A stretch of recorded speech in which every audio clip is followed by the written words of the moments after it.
అందుకే లోకంలో 3 పుట్టినరోజులు చేసుకోమని చెప్పింది వేదం. 3 పుట్టినరోజులు ఏవి చేసుకోవాలి అంటే జన్మకృతయే, తను పుట్టినరోజు చేసుకోవాలి. పెళ్లి రోజు వైదికం కాదు, తను పుట్టినరోజు చేసుకోవడం వైదికం. తన తండ్రి పుట్టినరోజున సభ చెయ్యాలి. తండ్రి గారి శరీరం విడిచిపెట్టిన రోజున తండ్రిని స్మరించి చెయ్యాలి. మూడవది దేవతా స్వరూపముల యొక్క పుట్టినరోజున చెయ్యాలి. ఇందులో చమత్కారం ఏమిటో తెలుసా? తండ్రికి పుట్టినరోజు ఒకటి ఉంటుంది, తండ్రి గారి పుట్టినరోజుని చెయ్యాలి. తల్లికి పుట్టినరోజు ఏది? అసలు అమ్మ పుట్టిన రోజు ఏదో తెలుసా?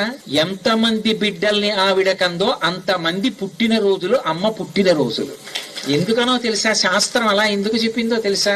ఆ పిల్లవాడు పుట్టినప్పుడు ఆమె బ్రతికుంటుందని నమ్మకం ఏం లేదు. ప్రసవ వేదనలో ఆమె వెళ్ళిపోవచ్చు, అది జనన మరణ సమస్య. ఆ పిల్లవాడు పుట్టినప్పుడు ఆమె కూడా పుట్టింది, మళ్ళీ బతికింది కాబట్టి ద్విజ, రెండో మాట బతికింది. మరణ సదృశమైన వేదనలోకి వెళ్ళి మళ్ళీ బతికింది కాబట్టి ఎంతమంది పిల్లలున్నారో అన్ని పుట్టినరోజులు